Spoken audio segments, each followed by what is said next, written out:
Here we go, time for another one in my AT8 this time. As you can see from the team, we're right down at the bottom. The AT8 is a tier 6 TD on the British tech tree. It's slow, top speed of about 20 kilometers an hour. It doesn't really change much if anyone's pushing you or not. We're here on Redshire, and I think I remember starting this one by going up the hill to a fairly safe standard TD place for the game. I don't remember at all how this one goes, so let's have a little look.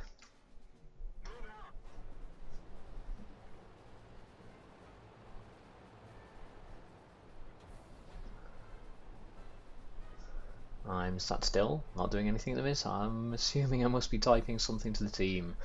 Either that or I've just forgotten to press forwards. Any second now.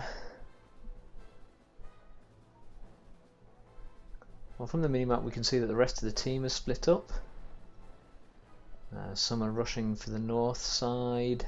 A lot are going to press all the way down the one line by the look of it. There's not a lot going to the ridge.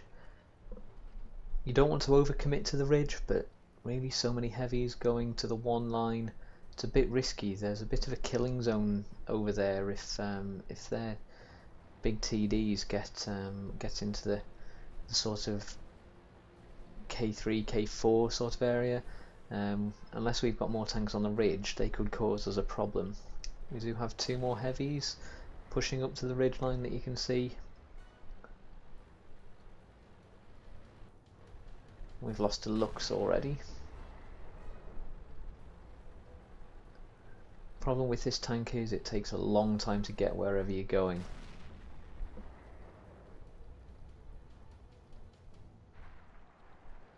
Okay, super Pershing up on the hillside.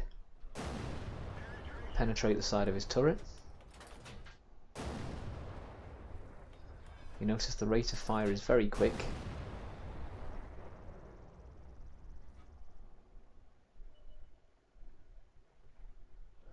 Now, a lot of these tanks are going to be out of my view range because of the poor spotting distance of this tank. When they do become available though, your shots reasonably likely to go in. Hellcat, that should be an easy hit. There we go. One dead Hellcat.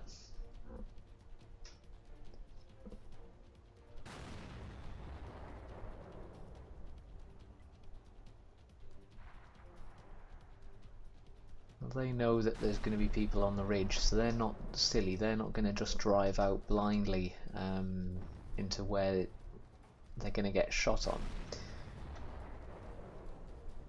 They are, however, trying to stop our heavy and medium tanks from getting in over that north ridge. We've got a scout trying to come through the middle there. He gets spotted and taken down.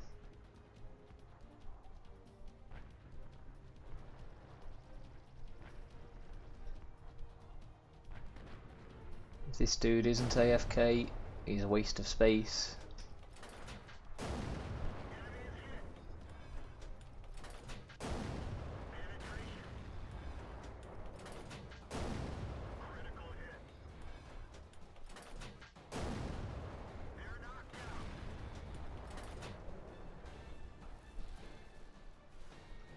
Let's speed up while we decide to relocate further south.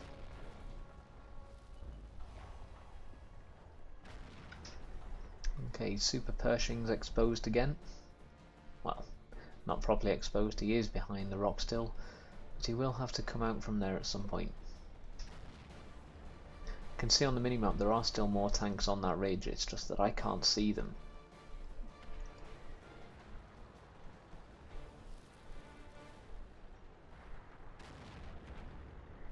Deciding to continue south.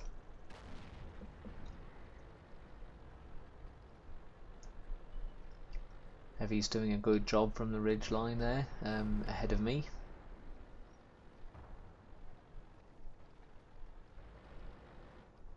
T29's been spotted. This is the sort of killing zone they were trying to set up by the look of it, and it just hasn't worked out for them.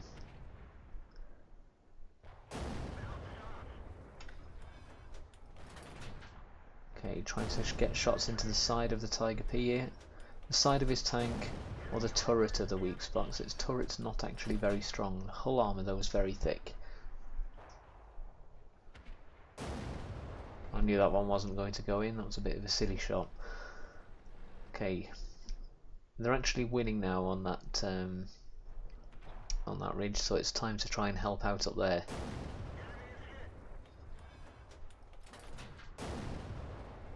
Should have been leading that target a little bit more. Bit unlucky to get a ricochet there, and that means that he gets away. That is unfortunate. But he's given us his side. Too late though.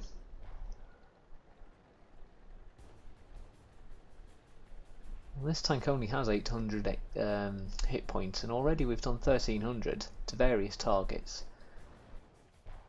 So don't let small alpha damage fool you into thinking that a tank isn't very good. The British TDs have good rate of fire. Yes, they're low alpha damage, but the fact that you get a shot every sort of 2 to 3 seconds in some of the tanks really makes up for that. And that short rate of fire means it's very, very easy to keep vehicles tracked while you and your allies fire damaging shots into them. You know, tanks with longer reloads find it harder to keep things tracked because, you know, if they've got some repair skill on their crew, they're able to repair and move before anyone's got any shots into them. So being able to keep vehicles tracked is very important. We're actually losing this at present. They've got 4 tier 8s and a tier 7 left. We've got 2 8s, a 7 and me and a 6. Their tier 7's down.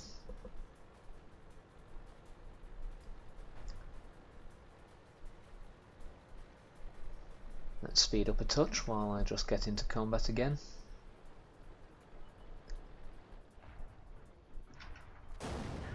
Let's try and finish off this one. He's got a very big gun that we don't want to be in the game. The ISU taken down. You can now see the side of the T28. I should have got another shot into him there.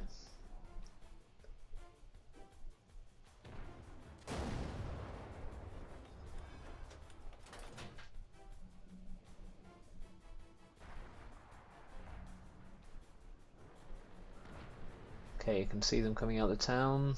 They have turned towards me, but just not soon enough. It was being aware of what was on the map there that saved me. If that medium had got any closer, I would have been in trouble. Now what I do here is I reverse. In your TDs, don't try and close in on the targets. Particularly medium and light tanks. They will circle kill you in a flash. Particularly a tier 8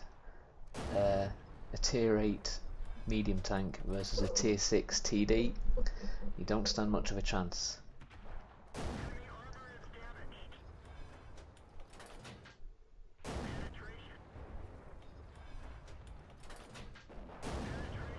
Some nice hits going in there on a T44. Don't get the kill shot though, but that's the team mocked up.